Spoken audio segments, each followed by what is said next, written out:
Dumelang bakgaitso, I'm Tebogo Ditinti. Welcome to Time with Tea, and thank you so much for choosing to spend time with me.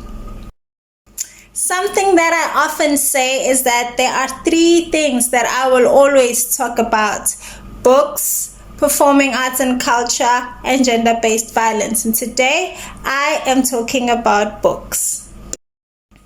First, I would like to start off by saying this is a person that we all know. There are so many documentaries on this particular individual, so many, countless actually, articles about this person and her journey, but nobody has ever told it like she has told it herself. And ladies and gentlemen, I am talking about Caster Semenya. She released this book late last year, and I attended one of the book launches at Mall of Africa, published by Jonathan Ball Publishers.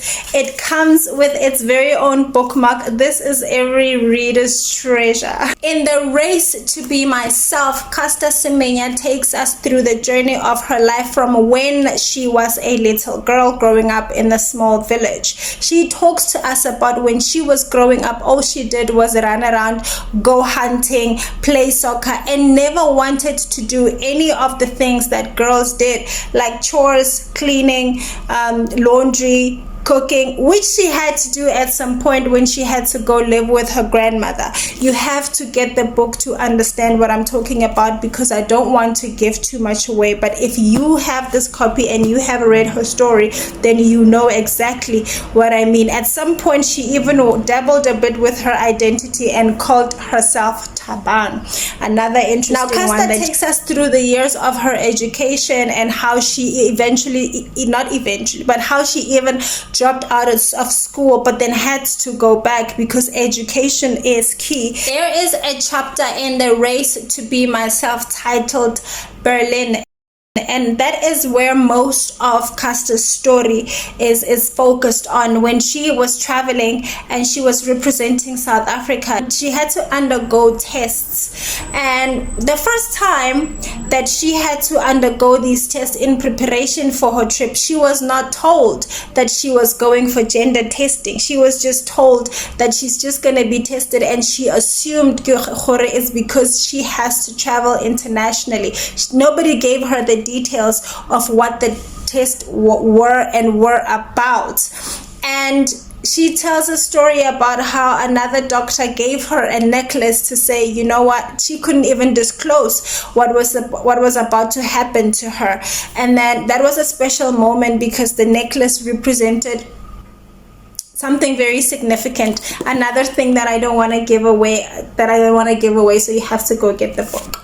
Now, there was a point when I thought that has to be the saddest thing that could ever happen to Caster. Kante, I spoke way too soon. There was another time in her life, especially when she became very famous. I mean, she became a world champion. There were journalists and intruders, pretty much, I will use that word, to her family and to her village, and interviewing people that she grew up with, her teachers, asking if whether Caster was a girl or a boy. To undergo something like that at a tender age of teenagehood, the most confusing time of anybody's life, to have who you are questioned must be very heartbreaking. I read this book and I wanted to throw it against the wall, but then I obviously wanted to gently pick it up and take care of it. I wanted to cry, I wanted to laugh because of how funny she actually is in the book in writing a very tragic story. I use the word tragic because it's in the few chapters in the middle, you really read and you think there is no hope for this person, and then you sort of question a lot of things. But she held on to what she knew. She hung on to hope. She didn't even let anybody make her doubt who she is, and she stood up for herself. She stood up for what she knew was right, and she stood up for her truth, and she took her pride with her in every room that she entered, in every decision that she had to make. She did it with pride. There was a time in Caster's career where she was forced to take medication that made her less athletic, that made her less strong, that made her less of a, that made her more of a woman, so to put it. And she speaks very clearly about it. She even adds details that I didn't know, but I also don't want to give those away. So you really have to get this book. The medication made her get her period, something that she never used to get. Her medication made her grow a bit of boob, other things that she never used to have, made her a bit curvy, something that she never used to have before. And it was all confusing, and she did all of this while she was preparing for a race that she lost. Now here's what she says: when she was losing, when she was having a difficult time, and when she was dealing with all these international doctors, nobody was making a lot of noise about it. Not too many journalists were following her story because she was losing. So she was not a threat to anybody. The problem is when she starts to win. And when she does start to win, she doesn't win like they used to, their people, their kind winning. Like, she opens a gap. We have all seen Caster at her best. We have all seen Abuladi Gepe. The number 2 will be seconds away, and a second in a race is a big deal. So when she was losing, nobody was paying Caster any attention. The problem begins when she starts winning. And now I really have to commend her sponsor at this time. She was represented by Nike, which she never dropped. She didn't drop it, and it didn't drop her. That's the thing. Throughout the turmoil, throughout the stresses, what people call scandals, throughout everything that she went to, her sponsor never dropped her. And if we remember, that is the same company that used to endorse Oscar Pistorius. She also mentions him in the book, that they have had a moment. And I remember when I was listening there, the conversation that she had with Robert Marawa Komolo of Africa, she did say a lot of things were said between her and him that she will keep to herself. That is the type of person that she is. She understands confidentiality even when she is writing a book, something that I don't know I have the willpower to do.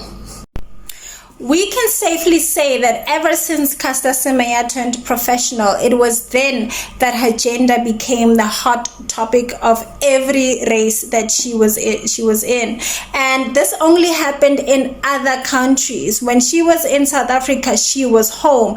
There would be comments here and there because people can be ignorant, and then they would compare her to a man, or they would ask, what is a man doing in a woman's race? In fact, her wife Violet, Caster speaks about how they met. Their first encounter, it was in the locker rooms, and then Violet was going to go get her test done, and then she asked, what is a man doing, what is a boy doing in the ladies locker rooms? But it's a very funny, candid, sweet story, the way that she tells it. But look at them now, married with 2 children, living very happy, except for the people who keep going after Caster. She now has to face a battle in Switzerland, and if you follow her on social media, she made a public post asking for us to help her out because those fees can be quite high, and let's be quite honest, she can't really afford it at this moment. So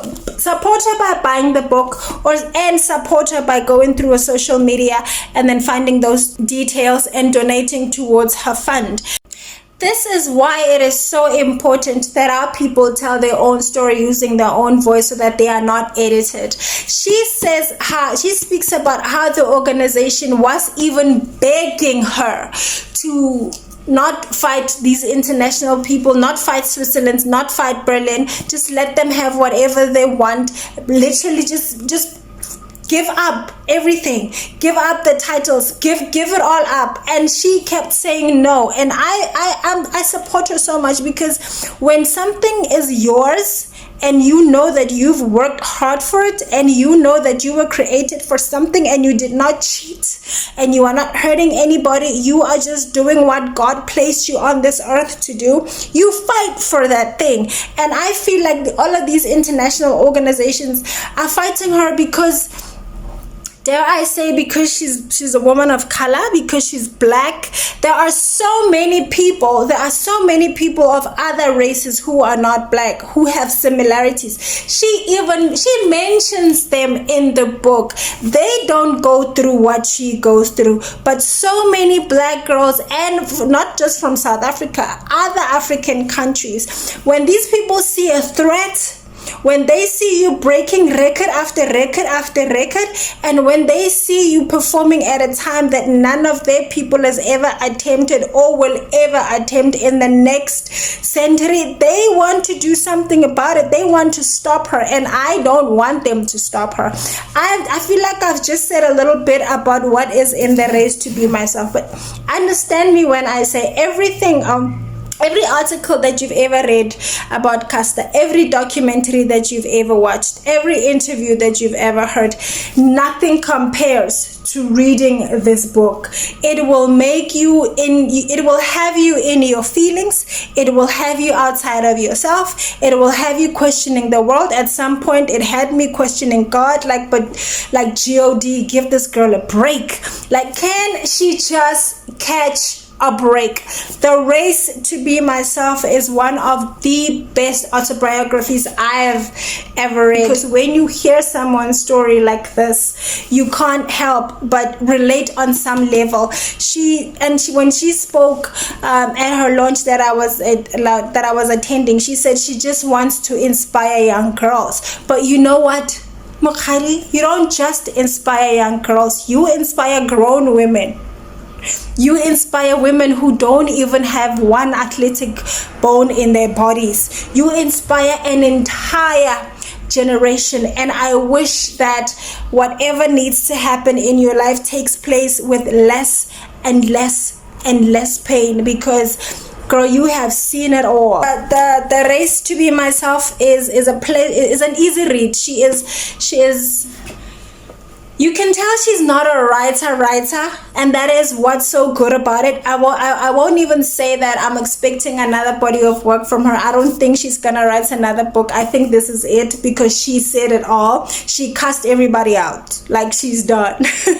She honors her parents, her family, her siblings, everybody, and she honors the love of her life. She said it all in here. It's just this next chapter now currently happening in her life. I wish that she also continues to have the strength to tell it her way and not have anybody else tell her story for her. And of course, I got my book autographed. Of course, I got it autographed. And she wrote, I said, write it to me and my son. So she wrote, for Tebogo and Tenolo, that's my boy. I hope my story inspires you, and always fight for what is right. Stay true to yourself. And some messages you can tell, she is just not talking to me with this message. It was also a message to herself. It's also because this is how she's always lived her life. Stay true to yourself. Be true to who you are. If they say you look like a man, then sure, I look like a man, and so what? She made a joke when we were there at the book launch. She said, somebody said you look like a man, and then she said, yeah, and I kick ass like Warren too. So what you gonna do about that? And that is what makes her so special. Ladies and gentlemen, I'm Tebogo Dinti, and I am asking you to please go ahead and purchase Caster Semenya's The Race to Be Myself. It's available at most exclusive books. And then please go through her social media pages. She's on Instagram, I know that, Facebook as well. And then follow her, support her. Donate as little as you can. Like 10 rand goes a long way. Please, please, please. She is our person. She is our world record holder. She put South Africa in a map like nobody else. Let's show her love. Now, Conversations with the Author. Road to book number 30. We have done it. We are doing it. I'm so excited because, like I often say, to say that you have done something 30 times means something. It means a lot, and I'm grateful and I'm humbled to be a part of this groundbreaking literary experience. So for our next conversations with the author, for our 30th conversations with the author, we have Gifted, Hunted, and Haunted, a book that I wish Caster Semenya would get and read, because when you are gifted, you are hunted and haunted by that very gift. And then we have Wait to be Seated, both books by Hosea Rampegwa. We have a double bill. Do not miss out on the 24th of February at the South African State Theatre. Please do reserve your seat by RSVPing Konomvula at statetheatre.co.za. I will see you next time on my next video. Until then, love and light. Keep reading and support Caster Semenya. I'm out for now. Love and light.